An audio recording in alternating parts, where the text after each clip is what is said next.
papel higiénico tan suave, que acaricia tu piel y nunca, nunca se rompe. No es de ese tipo que raspa y te hace pensar que quizás necesitábamos ayuda, y rápido. En los años 70, la escasez no era un grito de auxilio. No, para nada. Era más bien un susurro constante, en los pequeños detalles que todos veíamos, pero de los que nadie hablaba. ¿Cuáles eran esas señales? Esos secretos a voces que delataban una lucha silenciosa en el día a día. La leche en polvo, en esa jarra de plástico translúcido, era la primera decepción del día. Te arrastrabas a la cocina, todavía medio dormido, cogías un tazón y vertías un líquido que parecía leche, pero que en la boca sabía a rendición. Tenía un regusto extraño, ¿lo recuerdas? Como a tiza húmeda, con un eco lejano a lo que debía ser la leche de verdad. Pero oye, llenaba el tazón. Ese polvo se reanimaba con una cuchara grande, removiendo hasta que los grumos, tercos ellos, casi desaparecían. Con suerte, se había enfriado en la nevera toda la noche. Si no, te tocaba esa tristeza a temperatura ambiente sobre los cereales de marca blanca. La verdad es que a nadie le gustaba.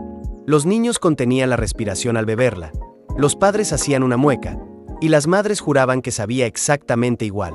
Pero los cartones de leche fresca eran un capricho, y la leche en polvo era barata, duradera y siempre fiel. Esperaba en la despensa, junto a la bolsa gigante de frijoles. Era la supervivencia disfrazada de desayuno. Y si la bebías sin quejarte, significaba que ya estabas entrenado. Eras un pequeño guerrero del presupuesto familiar. Aún así, si la leche era una prueba de carácter, los pantalones eran directamente una sentencia. Ponerse unos vaqueros de lona reforzada no era una cuestión de moda, era aceptar tu destino. Hechos de una mezcla de poliéster y mezclilla que parecía capaz de detener una bala, esos pantalones eran rígidos, ásperos e inmunes al paso del tiempo. Se mantenían de pie por sí solos si los dejabas en un rincón. Los padres los adoraban porque eran casi indestructibles. Los niños los odiábamos porque te hacían caminar como un robot. Y lo peor de todo, nunca morían. Se te quedaban cortos mucho antes de romperse, solo para verlos pasar a tu hermano menor, todavía tiesos como el cartón. Si tenías suerte, eran azules. Si no, te tocaba un naranja óxido o un amarillo mostaza que te convertía en un blanco fácil en el recreo. Ni 100 lavados podían domarlos. Seguían siendo una armadura, pero eran económicos, y si los rompías saltando una valla, siempre había un parche de plancha esperando en el cajón de costura. Llevar esos vaqueros significaba que conocías perfectamente el sonido de tus muslos rozándose, como 2 hojas de papel de lija. Y si tus pantalones no revelaban tu situación, tu televisión lo hacía sin piedad. Un televisor con unas pinzas de la ferretería como mando a distancia. Esa era la verdadera innovación de los 70. Porque cuando el dial se rompía, y siempre se rompía, nadie salía corriendo a comprar uno nuevo. Simplemente, ibas a la caja de herramientas de tu padre y encontrabas una solución. Esos televisores eran muebles enormes, auténticos tanques con paneles de imitación de madera. Cambiar de canal requería levantarse, girar esa rueda que hacía un clac satisfactorio y rezar para que la imagen no empezara a bailar. Cuando la perilla se partía, se quedaba así. Le encajabas unos alicates, unas tenazas o incluso un tenedor. A veces lo sujetabas con cinta aislante para que tuviera más agarre. Parecía una palanca de mando de una nave espacial averiada. Conseguir que se viera bien el canal requería la precisión de un cirujano. Te inclinabas, girabas la antena milímetro a milímetro, y cuando la imagen por fin se aclaraba, gritabas, ¡que nadie se mueva! Porque como alguien respirara demasiado fuerte cerca de la antena, la pantalla se llenaba de nieve otra vez. Algunas familias tenían rituales complejos, como envolver las puntas de la antena en papel de aluminio. Ver la televisión no era un acto de relajación, era una negociación constante con la tecnología. Era un trabajo en equipo. Y hablando de trabajo en equipo, la cena a veces también requería un esfuerzo colectivo para ser digerida. El queso del gobierno, en esa caja de cartón sin marca, era de esas cosas sobre las que no se hacían preguntas. Simplemente, aparecía en la nevera.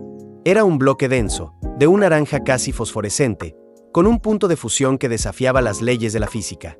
No podías cortarlo con un cuchillo normal. Hacía falta poco menos que una sierra. Si lograbas sacar una loncha limpia sin doblar el cuchillo, te sentías un verdadero campeón. Frío era gomoso, y derretido se convertía en una especie de lava naranja que lo cubría todo. Era el protagonista de 1000 comidas. Iba en los guisos, en los sándwiches a la plancha, en los macarrones. Se adhería al brócoli como si fuera pegamento, y soldaba 2 rebanadas de pan con la firmeza de un albañil. Era una insignia de ahorro, un pilar de la supervivencia familiar. Los niños lo llevaban en sándwiches que pesaban más que sus libros. Las madres lo guardaban en el congelador como si fueran lingotes de oro. Podías amarlo o simplemente tolerarlo, pero todo el mundo lo respetaba. Ese queso hacía posibles las comidas, y le daba a cada plato un brillo inconfundible, como el de un chaleco de seguridad. Aún así, no había queso en el mundo que pudiera disimular el olor de lo que caía en la sartén los jueves por la noche. El hígado encebollado no era una comida, era una advertencia. El olor te golpeaba en la cara nada más entrar en casa. Llegabas a la cocina y te recibía ese aroma intenso a arrepentimiento friéndose en la sartén. El hígado, duro como la suela de un zapato y cocinado hasta adquirir un triste color gris, se escondía bajo una montaña de cebollas transparentes que supuestamente debían suavizar su sabor. No lo hacían, y tenías que comerte hasta el último trozo, porque era bueno para ti. Traducción: era proteína barata que ayudaba a mantener baja la cuenta del supermercado. Era el tipo de cena que te hacía valorar las cosas simples, como un sándwich de crema de cacahuete. Y es precisamente para recordar estas cosas, estos pequeños detalles que nos formaron, que creamos secretos de nuestra época. Si estas historias te suenan, si te traen una sonrisa o un recuerdo, suscríbete, porque tenemos mucho más que contarnos. Ninguna cantidad de ketchup podía salvar aquel hígado. Ningún trozo de pan podía ocultarlo. Simplemente masticabas, y masticabas, intentando no respirar por la nariz. Era amargo, con una textura pastosa que se te quedaba pegada, literal y emocionalmente. Algunos intentaban esconderlo en la servilleta. Otros se lo pasaban al perro por debajo de la mesa, solo para descubrir que hasta el perro tenía sus límites. Y si la comida era deprimente, al menos la grasa que quedaba en la sartén tenía una segunda vida gloriosa. Una vieja lata de café llena de grasa de tocino. Esa era la estación de sabor no oficial en la cocina de nuestra infancia. Estaba ahí, junto a la estufa, orgullosa, sin tapa, sin etiqueta, solo una lata abollada llena de grasa y de promesas. Cada vez que se freía tocino, mamá guardaba la grasa para después. ¿Para qué desperdiciar algo tan valioso? Servía para freír los huevos del día siguiente, para darle un toque crujiente a las patatas, o para dar sabor a cualquier cosa que lo necesitara. Era un ingrediente que conectaba generaciones. Si tenía algunos trocitos de tocino flotando, mejor todavía. Mojabas pan en ella. Era condimento y supervivencia a la vez. Pero si la grasa de tocino era oro líquido, la situación de los cereales era un poco menos brillante. El cereal de marca blanca en bolsa era el desayuno de los que vivíamos en la base de la pirámide alimenticia. No estaba en el estante de en medio.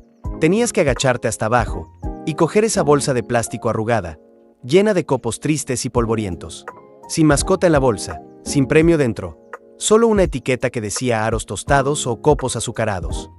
Lo vertías en el tazón y hacía un ruido seco, como de bolitas de poliestireno. Luego le echabas la leche en polvo, y veías cómo se ablandaba en menos de 30 segundos. Ni un crujido, ni un chasquido, pero era barato, muy barato. Mamá podía comprar una bolsa del tamaño de un perro pequeño por menos de la mitad de lo que costaba la caja de marca.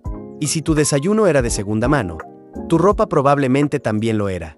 La ropa heredada de primos a los que ni siquiera caías bien, era un rito de iniciación. Llegaba en una bolsa de basura, con un ligero olor al desván de otra persona. Nunca la pediste, pero cada ciertos meses, tu madre aparecía con un montón de ropa casi nueva que ahora era tuya. Las camisas tenían bolitas. Los pantalones, manchas extrañas.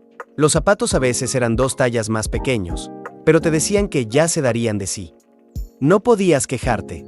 Sonreías y dabas las gracias. En el fondo, soñabas con ropa que tuviera la etiqueta puesta y que no oliera a armario ajeno. Y justo cuando querías hundirte en el sofá para desaparecer, el sofá tenía sus propios planes. Las fundas de plástico que cubrían los muebles del salón no eran para protegerlos, eran una forma de castigo. Esa carcasa brillante y arrugada convertía cada tarde de tele en una prueba de resistencia. Te sentabas, y lo oías. Un chirrido pegajoso. En verano, era una tortura. Tus piernas se quedaban pegadas a ese plástico como si fuera caramelo derretido. En invierno, estaba helado y resbaladizo. Y, sin embargo, nadie lo cuestionaba. Las fundas de plástico garantizaban que el sofá estaría impecable para siempre, a prueba de derrames y de niños. La sala de estar parecía un museo, para una vida que no podías vivir del todo. Y si el sofá era una imitación, El postre a veces también lo era. El helado de leche no era helado de verdad, y lo sabías en la primera cucharada. Parecía auténtico, estaba en el congelador junto al bueno, pero en cuanto lo probabas, notabas la diferencia. Era más acuoso, más triste, y se derretía en un charco antes de que pudieras terminarlo. Tenía la textura de la espuma fría y el sabor de la decepción diluida. Le faltaba cremosidad, le faltaba alma, pero era lo que había. No te quejabas en voz alta. Claro, era un lujo, después de todo. A veces le añadías un chorrito de sirope de chocolate para disimular. Pero nada de nata, nada de cerezas. Solo una mentira congelada. Pero lo que sí que no tenía arreglo era la desesperación culinaria de estirar el ketchup. Agarrar la botella casi vacía, echarle un chorrito de agua del grifo y agitarla como si estuvieras preparando un cóctel de tristeza. El resultado era una salsa acuosa y rosada que sabía a nostalgia diluida. No estaba bueno, no, pero servía para mojar las patatas fritas o para darle algo de vida a un sándwich. Tus padres lo llamaban aprovechar hasta la última gota. Tú lo llamabas, ¿por qué esto sabe a sopa de tomate? Pero quejarse no servía de nada. Cada gota contaba. Y ese ketchup aguado te ayudaba a llegar a fin de mes. Y si la comida se estiraba, la calefacción se racionaba con disciplina militar. El termostato en una casa de los 70 no era un simple regulador. Era una línea sagrada que no se podía cruzar. Los padres lo trataban como una reliquia intocable. Te estabas congelando, y tu madre te decía, ponte un jersey. Y luego otro. Y luego una manta. Encender la calefacción se consideraba un acto de debilidad, un despilfarro. Algunas familias pegaban un cartelito encima, no tocar. Te ibas a la cama con calcetines, pijama y una sudadera, enterrado bajo 5 mantas como si fueras a explorar el Ártico. Veías tu propio aliento por la mañana, pero nadie subía la calefacción. Y si tenías los pies helados, tus zapatos no ayudaban mucho, sobre todo cuando tenían su propio sistema de ventilación incorporado. Los agujeros en las suelas no significaban zapatos nuevos, significaban cartón. Desmontabas una caja de cereales, recortabas la forma de la plantilla y la metías dentro de la zapatilla. Al principio era cómodo, pero en cuanto pisabas un charco, se acababa el juego. Ese cartón se convertía en una pasta húmeda y tus calcetines pagaban las consecuencias. Pero no te quejabas. Lo secabas y seguías adelante. Los zapatos nuevos eran para Navidad, o para cuando el pie te crecía una talla entera. No para tonterías como la comodidad o los agujeros. Mientras tanto, en la ventana, tus cortinas tampoco eran de diseño. Usar toallas de baño como cortinas no era una decisión de estilo, era una necesidad. Cogías una toalla vieja, una con los bordes deshilachados, y la sujetabas a la ventana con pinzas de la ropa o chinchetas. Cumplían su función. En verano, bloqueaban el sol. En invierno, conservaban el calor. Las cortinas de verdad eran caras. Las toallas eran gratis. Y si la decoración era improvisada, la cena a menudo también lo era. Salía directamente de una lata. Algunas noches, la despensa parecía una ruleta de la supervivencia. Crema de maíz, raviolis enlatados, salchichas de Viena. No te quejabas, cogías el abrelatas, lo calentabas y a cenar. Con suerte, había una lata de cóctel de frutas de postre, medio almíbar, 2 uvas y una cereza de un rojo sospechoso. Y después de cenar, el recordatorio de la vida frugal te esperaba en el baño. El papel higiénico era de una sola capa, fino como el papel de calcar y más áspero que la lengua de un gato. Tenías que usar el doble para hacer la mitad del trabajo. A veces era grisáceo, y de vez en cuando encontrabas una pequeña astilla de madera, como una broma cruel.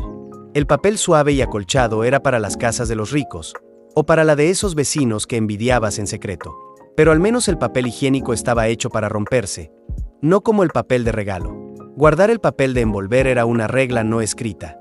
Cada cumpleaños y cada Navidad, había que abrir los regalos con cuidado. Nada de rasgar. Despegabas la cinta con delicadeza y doblabas el papel como si fuera un pergamino antiguo. Tu madre lo recogía, lo alisaba y lo guardaba en un cajón. En la siguiente fiesta, los mismos muñecos de nieve arrugados volvían a aparecer. A veces, la escasez de espacio era tan real como la de dinero. 2 niños compartiendo una cama individual no era un castigo, era lo normal. El colchón se hundía en el medio, y la manta nunca era lo suficientemente grande para cubrir a los 2. Por la mañana, amanecías en un enredo de codos y rodillas. Si eras el hermano mayor, te tocaba el lado de la pared. Si eras el pequeño, Te convertías en una estufa humana. Y si querías un poco de intimidad, tenías que esperar a que todo el mundo se durmiera para poder usar el teléfono. Un teléfono de disco, con el cable enredado y deshilachado, era tu única conexión con el mundo. Eran pesados, de color beige o verde aguacate. El cable estaba tan retorcido que parecía un resorte a punto de estallar. Marcar un número requería un esfuerzo físico. Metías el dedo en el agujero, girabas la rueda hasta el tope y esperabas a que volviera a su sitio con ese zumbido característico. Y pobre de ti si te equivocabas en el último número. Tenías que empezar de nuevo. No conocíamos el lujo. Conocíamos la paciencia, la estática y la emoción de oír por fin el tono de llamada. Y cuando por fin colgabas, te ibas a la cocina a por la merienda. Un sándwich de mortadela, la comida no oficial de nuestra infancia. Sin lechuga, sin queso, solo una rodaja de carne rosada entre 2 rebanadas de pan de molde. Con suerte, tenía un poco de mostaza. Si no, estaba seco como el desierto. Daba igual si en tu familia erais 5 hermanos o hijo único. Ese sándwich siempre estaba ahí. Fiable, aburrido y asequible. ¿Y qué pasaba cuando te quedabas sin ropa limpia? Si la secadora era demasiado cara para usarla, no había problema. El patio trasero se convertía en un bosque de sábanas ondeando al viento, calcetines tiesos y vaqueros congelados. Si era verano, el sol hacía su trabajo. Si era invierno, cruzabas los dedos para que el viento no se llevara tu ropa interior al jardín del vecino. A veces, la ropa se congelaba antes de secarse, y tus vaqueros se convertían en esculturas de hielo. Pero había un orgullo especial en las sábanas secadas al aire. Crujían un poco cuando te metías en la cama y olían a limpio de verdad. Y con la ropa limpia, era hora de preparar las cosas para el colegio. Tu mochila no era una mochila, era una bolsa de papel del supermercado. Llevabas los libros, el almuerzo y tu dignidad en una bolsa marrón que empezaba a deshacerse en cuanto caían 4 gotas de lluvia. No tenía cremalleras ni compartimentos, solo tu nombre escrito con rotulador. Si los libros pesaban demasiado, el fondo se rompía en mitad del pasillo y tus deberes salían volando como confeti. Pero el momento cumbre del día llegaba al sentarte frente al televisor y retirar el papel de aluminio de una bandeja humeante. Las cenas de televisión no eran solo comida, eran un evento.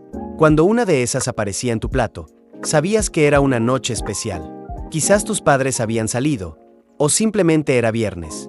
Filete Salisbury, puré de patatas aguado, y ese mágico brownie cuadrado que siempre se quemaba por los bordes y quedaba crudo por el centro. Comías cada bocado con reverencia, mientras la tele sonaba de fondo. El olor a aluminio y a salsa artificial llenaba la habitación. No importaba que el maíz supiera un poco a metal. Eso era vivir a lo grande. Era tu comida de 5 estrellas, servida en una bandeja de usar y tirar. Y cuando terminabas, te subías al coche familiar, que probablemente tenía más ventilación de la que necesitabas. Un agujero en el suelo del coche no era un defecto, era el pronóstico del tiempo. Podías ver la carretera pasar a toda velocidad bajo tus pies. La lluvia convertía el asiento trasero en una zona de salpicaduras. Los padres ponían una alfombrilla de goma encima y lo daban por solucionado. El coche seguía funcionando, así que, ¿cuál era el problema? Y hablando de cosas que funcionaban a pesar de todo, estaba el Tang. No era zumo de naranja, pero en los años 70 era lo más parecido. Ese polvo de color naranja brillante vivía en un bote grande. Echabas un par de cucharadas en una jarra de agua, lo removías, y te sentías como un astronauta preparándose para el despegue. No sabía a naranjas, no, pero era dulce, estaba frío y te manchaba el labio superior de naranja. A las madres les encantaba porque tenía vitaminas. A los niños nos encantaba porque era mejor que el agua. Lo bebías en el desayuno, en la merienda, y llenaba los termos para las excursiones. Era asequible, abundante y atrevido, como la vida misma en aquellos años. Antes de que las aplicaciones nos dijeran qué películas había en el cine, tenías que llamar por teléfono. Marcabas el número y una voz grabada, lenta y monótona, te recitaba todos los horarios. No podías avanzar rápido. Tenías que escuchar con atención y apuntarlo todo en un papel. Si alguien en casa cogía el teléfono mientras estabas escuchando, tenías que volver a empezar desde el principio. Pero era emocionante. La anticipación. Sentías que estabas a punto de formar parte de algo importante. Ir a la gasolinera también solía ser divertido. No estoy bromeando. En los 70, parar a repostar no era solo para llenar el depósito. Era por lo que te daban gratis. Las promociones de las gasolineras eran como un tesoro. Te regalaban vasos de cristal de verdad, con dibujos animados o escudos de equipos deportivos. Podías coleccionar vajillas enteras. Cada parada se sentía como si estuvieras completando un puzzle. Los padres elegían dónde repostar según quien tuviera los mejores regalos esa semana. Y los niños, claro, llevábamos la cuenta. Sabíamos que gasolinera daba los vasos más chulos. A veces ni siquiera recuerdas cuánto costaba la gasolina, pero sí que recuerdas la emoción cuando el empleado te entregaba tu pequeño premio por la ventanilla. Era como ganar algo solo por vivir. Y si crees que eso era emocionante, espera a oír hablar de la única cosa que hacía que los niños desearan que acabara el verano. Era el sonido que resonaba en todos los pasillos del colegio. El rip del velcro de una carpeta Trape Keeper al abrirse. No eran simples carpetas, eran símbolos de identidad. La tuya podía tener un diseño de triángulos de neón, o un delfín de Lisa Frank volando por el espacio. Decía todo sobre quién eras. Tenía bolsillos que apenas aguantaban, anillas que nunca cerraban bien y un plástico que se deformaba con el sol. Y era perfecta. Era tuya. La elegiste tú. La llevabas como si fuera un maletín lleno de sueños. Y un día, de repente, las prohibieron. Los profesores decían que eran una distracción. Y así, sin más, desaparecieron. Pero si alguna vez oyes ese sonido inconfundible en tu memoria, sabrás que no era solo plástico. Era personalidad. Antes de que el reciclaje fuera una moda, era un negocio. Al menos si eras un niño en los 70 con una carretilla y ganas de trabajar. Podías recorrer el barrio llamando a las puertas, preguntando a los vecinos si tenían botellas de vidrio para devolver. De refresco, de leche, de las que pesaban. Las tiendas te daban dinero por ellas. No mucho, pero suficiente. 5 céntimos por aquí, 10 por allá. Si reunías bastantes, podías conseguir $1 entero. Y con la moneda de un niño de los 70, eso era una pequeña fortuna. Podías comprar un cómic, un helado, o ahorrar para algo más grande. Te sentías responsable, independiente. Era la forma en que los niños aprendíamos a buscarnos la vida.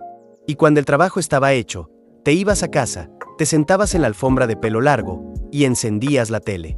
Había pegatinas que no se ganaban, se sobrevivía para conseguirlas. Las que rascabas y olían. Eran pequeñas, redondas, y olían a algo familiar, pero siempre un poco raro. A pizza con un toque de cera. Los profesores las guardaban en cajones secretos, como tesoros. Era la recompensa por un examen perfecto o por estar callado en clase. Las pegabas en tu carpeta y las protegías como si fueran oro. Algunos niños tenían álbumes enteros para coleccionarlas. Y sí, había reglas. No rascar demasiado fuerte. El olor se acababa y el adhesivo se secaba. Pero incluso ahora, si alguien menciona las pegatinas que huelen, sabes exactamente de lo que está hablando. El teléfono en los años 70 no era privado. Ni de lejos. Tenía cables, largos, en espiral, que se estiraban por los pasillos y se enredaban en las puertas. Cada casa tenía una sola línea. Eso significaba que cuando sonaba el teléfono, cualquiera podía contestar, y cualquiera podía escuchar. Si eras un adolescente, buena suerte. Escuchar las conversaciones era casi un deporte familiar. Alguien descolgaba otro teléfono en silencio y se oía su respiración. Sabías que ya no estaba solo. La frase "cuelga el teléfono" era la banda sonora de cada día. No había buzón de voz ni identificador de llamadas. Si perdías una llamada, se había ido para siempre. Los dibujos animados del sábado por la mañana no eran solo programas. Eran un ritual. Te levantabas a las 6 o las 7, con tu tazón de cereales en la mano, y te plantabas delante de la tele antes que nadie. En pijama, con los ojos medio cerrados, pero estabas listo. Los pitufos, Eman, los cazafantasmas, cada uno tenía su horario, y perderse uno era como perderse una fiesta. Y lo peor que podía pasar era que interrumpieran tu dibujo favorito para dar una noticia de última hora. Te quedabas ahí sentado, incrédulo, viendo cómo tu héroe era reemplazado por un debate político. Pero durante esas pocas horas, todo parecía estar bien en el mundo. Dibujos, cereales y anuncios que se te quedaban grabados en la memoria para siempre. La moda en los 80 no susurraba, gritaba. En los pies, llevaba zapatillas de plástico transparente que olían a juguetería nueva. En las camisetas, colores que cambiaban con el calor de tu cuerpo. Y en las zapatillas, velcro. Mucho velcro. No porque no supieras atarte los cordones, sino porque el velcro era el futuro. Eran señales. Formabas parte del mundo. Estabas creciendo.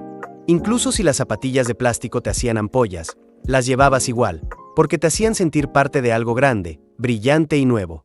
Los coches de Kit eran la versión para adultos de un juego de Lego. Si los Lego pudieran ir a 120 por hora y explotar.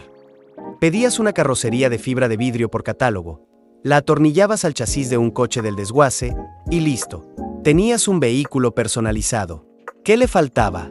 Pruebas de choque, control de emisiones, cinturones de seguridad fiables, pequeños detalles. El trato de 1 céntimo de Columbia House parecía una trampa en el universo. Enviabas una pequeña tarjeta por correo, y al cabo de unas semanas, tu buzón era bendecido con 12 cintas de casete o discos compactos nuevos. Todo por 1 solo céntimo. Parecía una estafa, pero a tu favor. Claro, la trampa era que después tenías que comprar más álbumes a precio completo. Pero la emoción de abrir esa caja, el olor a plástico nuevo, tu propia colección de música. Eso no tenía precio. Las cuentas de plástico que se encajaban no eran joyas. Eran un sonido, un juego. Las unías con un clic satisfactorio, y las separabas solo por el placer de volver a hacerlo. Cada niño tenía un puñado de estas cuentas de colores pastel. Te permitían cambiar de estilo de una hora para otra. No eran permanentes, y esa era la gracia. Si sobreviviste al juego del Oregon Trail sin morir de disentería, eres una leyenda. Esos ordenadores grises y toscos del colegio, ese mapa pixelado, y ese texto implacable que te recordaba que a tu buey se lo había llevado el río. No era solo un juego, era una lección de supervivencia. Todos nos juntábamos alrededor de una sola pantalla, tomando decisiones como si fuéramos auténticos pioneros. El pelo en los 80 no era sutil, era una cuestión de volumen. Cuanto más grande, mejor. Las chicas pasaban horas cardándose el flequillo, rociando capa tras capa de laca hasta que podía desviar un ladrillo. Los chicos llevaban el pelo corto por delante y largo por detrás. En cada baño de América olía a productos químicos, y al sonido de un secador de pelo a toda potencia. Tu pelo era una escultura, una declaración de principios. Y luego estaba el Speaky Amp, Spell, ese pequeño ordenador naranja con una voz robótica que era a la vez familiar e inquietante. Las teclas eran de goma, y en cuanto lo encendías, te sentías un genio. Fue la primera vez que muchos oímos a una máquina hablarnos como un profesor. Te pedía que deletrearas elefante, y si lo hacías bien, esa misma voz robótica te felicitaba como si de verdad le importara. Pero nada era tan mágico como el tintineo lejano y delicado del camión de los helados. No era una melodía grabada. El heladero tenía campanas de verdad, de latón. Las hacía sonar suavemente con una cuerda. El sonido cortaba el aire del verano como una sirena de la felicidad. Los niños nos quedábamos paralizados, y salíamos corriendo descalzos, con las monedas que habíamos encontrado en los cojines del sofá. La carta de helados en el lateral del camión era como una ventana a un mundo de sueños. Polos, sándwiches de nata, y si tenía suerte, un helado con la cara de un personaje de dibujos animados, con los ojos de chicle siempre un poco torcidos. La magia no era solo el helado, era la persecución, el caos, el momento. No pedías cita con el camión de los helados. Lo cazabas. El dial de la UHF era como el salvaje oeste de la televisión. Tenías los canales normales, y luego estaba ese mundo misterioso. Girabas la rueda con cuidado, y si dabas con la frecuencia correcta, encontrabas oro. Dibujos animados extraños, películas de monstruos en blanco y negro, programas que parecían grabados en el garaje de alguien. Te sentías como si hubieras descubierto un secreto. Una cena solía venir en una bandeja de aluminio, dividida como un pequeño apartamento. La carne en una esquina, los guisantes en otra, y un brownie que o te quemaba la lengua o se quedaba congelado en el centro. Las cenas de televisión no eran gourmet, pero eran el futuro. Pelabas el papel de aluminio, la metías en el microondas y esperabas. Ese zumbido significaba comodidad, progreso e independencia. No se trataba solo de ahorrar tiempo. Se trataba de tener tu propia comida, tu propio espacio, tu propia serie para ver mientras comías. El puré de patatas con un remolino que nunca se mezclaba bien, los guisantes que sabían a metal y el brownie. Siempre el brownie. Era una comida diseñada por la ciencia y la nostalgia, todo envuelto en papel de aluminio. Si algo de esto te ha hecho reír, sentir un poco de vergüenza ajena o desear de repente un vaso de leche en polvo, dale a me gusta y suscríbete a Secretos de Nuestra Época, porque aquí tu memoria tiene un hogar. Y ahora, te toca a ti. Cuéntanos en los comentarios, ¿cuál de estas señales recuerdas con más claridad? ¿Era el ketchup aguado o el cartón dentro de los zapatos? Queremos leer tu historia.